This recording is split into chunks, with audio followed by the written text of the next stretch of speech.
got our Pentecost party as part of a beacon event for Thy Kingdom Come. Come, people of the risen King, who delight to bring Him praise. Come all and tune your hearts to sing to the morning star of grace. From the shifting shadows of the earth, we will lift our eyes to Him, where steady arms of mercy reach to gather children in. Rejoice, rejoice, let every tongue rejoice. One heart, one voice, O Church of Christ, rejoice. I'm Sharon, I'm the leader of Bus Oasis. Welcome, we're at Pentecost Praise at South Leeds Stadium, and today for Thy Kingdom Come we've got prayer stations dotted all around the bus around the Lord's Prayer. And you can see on the bus we've got Xboxes, we've got laptops, we've got refreshments and sweeties. Quality Street. Vicky comes out with us every time and looks after us with refreshments. And today we've got the prayer wall there. You can pray for your church and your neighbourhood.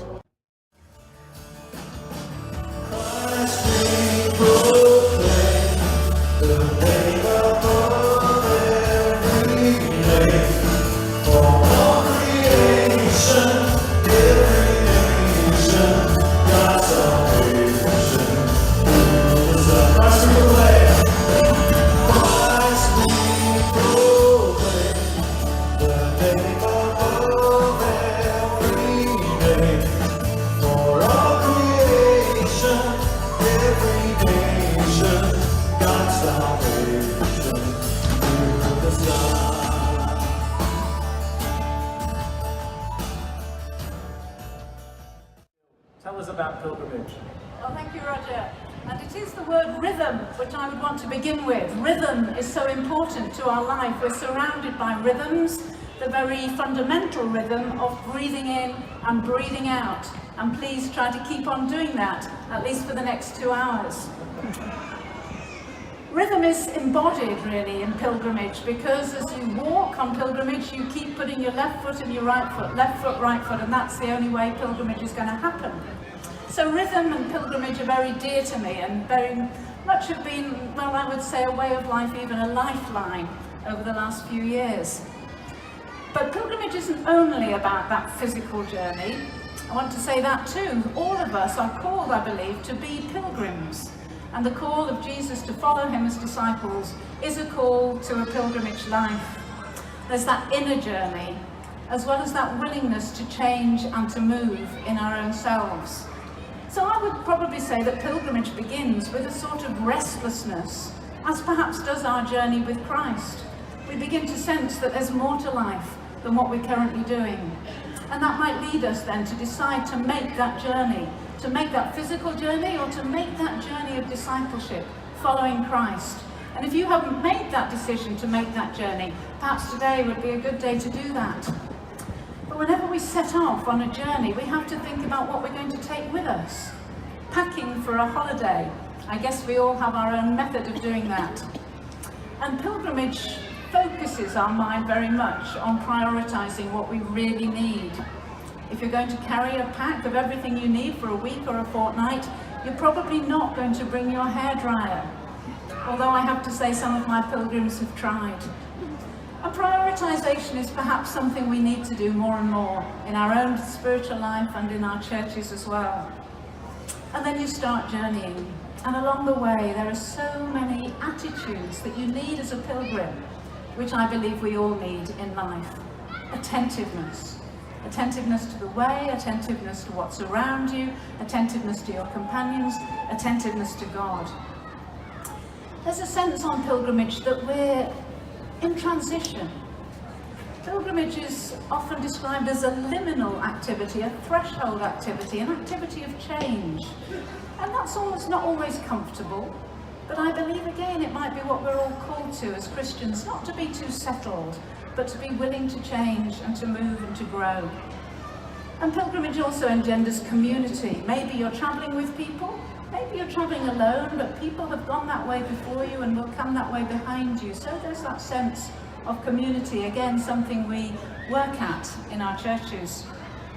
But maybe the most distinctive feature of pilgrimage is that encounter with God which comes somewhere along the way, or more than once. And you can't program when that will happen. If I'm leading a group of pilgrims, I can't say to them, on Thursday afternoon we will encounter God. Because God is spirit and God is mystery. But we know that as we keep attentive and open, then we will meet God along the way. And that might lead to transformation. The final result, if you like, of pilgrimage, the end result of our Christian calling. That transformation which takes us into something new. Thank you. Because maybe that's the other final word about pilgrimage, that the end of every journey is always the beginning of the next one. As soon as we arrive somewhere, we're setting off again.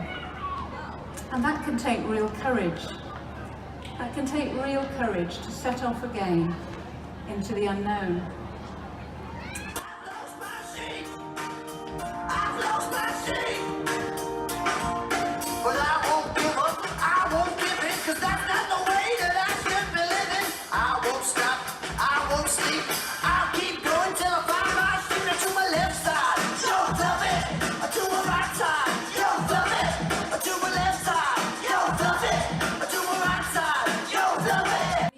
Barbara, she's the Deputy Chair of this district, the Yorkshire West Methodist District, an ordained minister, and also the leader of the Touchstone community. Barbara, come and join me here. So,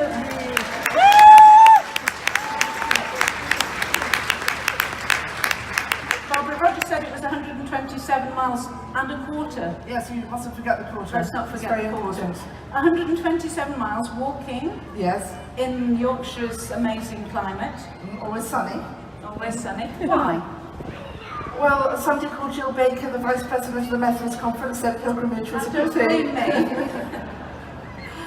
I think you've talked about restlessness and that sense of wanting to change pace and set off differently. So that felt important for me personally, but also in the work I do, which is in building peaceful communities and interfaith relationships. So we live in troubled times and our world is restless. So the sense of trying to see that differently and work with that in a different way. So Barbara has walked from Liverpool to Leeds, along the Liverpool-Leeds Canal. I walked with her yesterday. We had sunshine for 11 miles or so. And this morning you did the final section, and you're looking great. Well, there was only one day when there was a little bit of rain, but otherwise it's been glorious. So has that been exhausting? I say you're looking good, or has it actually been energising? It's, I think, been neither of those, and probably both of those. There's been a change of pace. I left Liverpool very fast. I thought, I've got to get to Leeds, so I'm on my way, and I need to step out and have a quick pace. And as I've gone on steadily, I've changed pace, and there's something about getting on the next day and having to walk again, where you need to just save your energy and move at a different speed. So there's been really good moments, exhilarating moments, and then moments of tiredness, obviously, but both together making something quite different happen. I mentioned community as part of pilgrimage, as community as part of faith. Has it been a communal experience for you, or have you been lonely? You've been on your own some of the time. Yeah, I think being on your own is different from being lonely. I haven't minded being on my own, but there have been people walking towards me to meet me. I've called in at churches along the way, and I've stayed with wonderful people along the way as well. And I would just like to thank somebody particularly. Jessie is here. Jessie slept 2 nights with her brother so that I could have a bed, and I think she's a real hero. Hallelujah, pilgrim hospitality. Barbara, you called your pilgrimage Peace is the Journey. Do you want to tell us why, please, and what you did along the way to harbour peace? Well, we think peace is a good thing. We want peace. I think nobody would deny that, but it's also about a journey, about a process, and about what's going on inside us as well as what's going on in the wider world. There was obviously a personal pilgrimage, but I was also carrying some of the peace pebbles with messages of peace and leaving those along the way for people to find. And I gave some to people on the narrowboats, and that caused conversations to happen. And I've been calling in at churches and sharing some of the other pilgrimages that were going on as well. But you didn't begin with a whole haversack full of pebbles, did you? The larger ones were left in Liverpool. I have to say Barbara's pack was commendably small for 2 weeks on the road. She's learned how to prioritise and live lightly.